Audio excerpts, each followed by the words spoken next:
অগ্নিঝরা মার্চের পঞ্চম দিন আজ।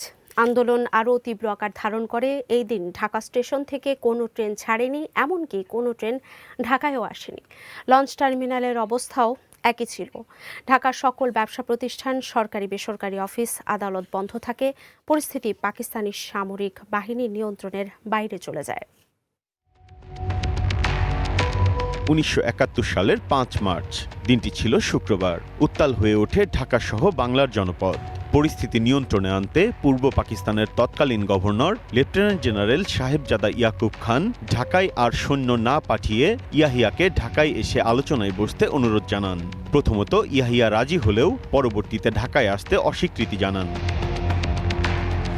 এতে ক্ষুব্ধ হয়ে লেফটেন্যান্ট জেনারেল সাহেবজাদা ইয়াকুব খান দায়িত্ব থেকে ইস্তফা দেন। তিনি পদত্যাগ বার্তা পাঠানোর আগেই পাঞ্জাবের সামরিক আইন প্রশাসক জেনারেল টিক্কা খানকে পূর্ব পাকিস্তানের গভর্নর পদে নিয়োগ দেওয়া হয়, যা সাহেবজাদা ইয়াকুব খান আজ করতে পারেননি।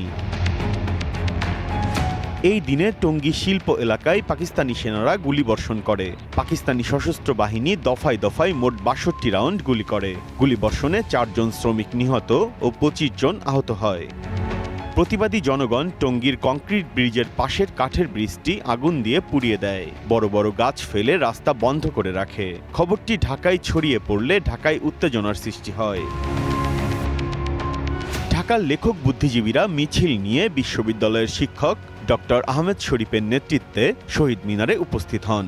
তারা সেখানে স্বাধীনতার শপথ পাঠ করেন। মার্চের দ্বিতীয় দিন থেকে পাকিস্তানি বাহিনীর হাতে ঢাকার কয়েকশো, চট্টগ্রামের ২৩৮, খুলনার ৩৫ জন সহ সারা পূর্ব পাকিস্তানে কয়েক শত মানুষ শহীদ হন।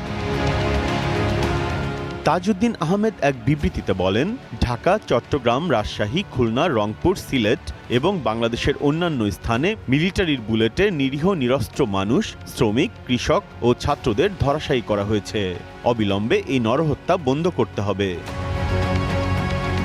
পূর্ব পাকিস্তানের বিভিন্ন প্রদেশ ও জেলার অবস্থা ঢাকার চাইতে খারাপ হতে থাকে। বিভিন্ন শহরে ছাত্র জনতা বিক্ষোভ মিছিল করে। পরিস্থিতি খারাপ দেখে সামরিক শাসক সৈন্যদের ব্যারাকে ফিরিয়ে নিয়ে যাওয়ার সিদ্ধান্ত ঘোষণা করে, যদিও এটা ছিল ইয়াহিয়া খানের একক চক্রান্ত।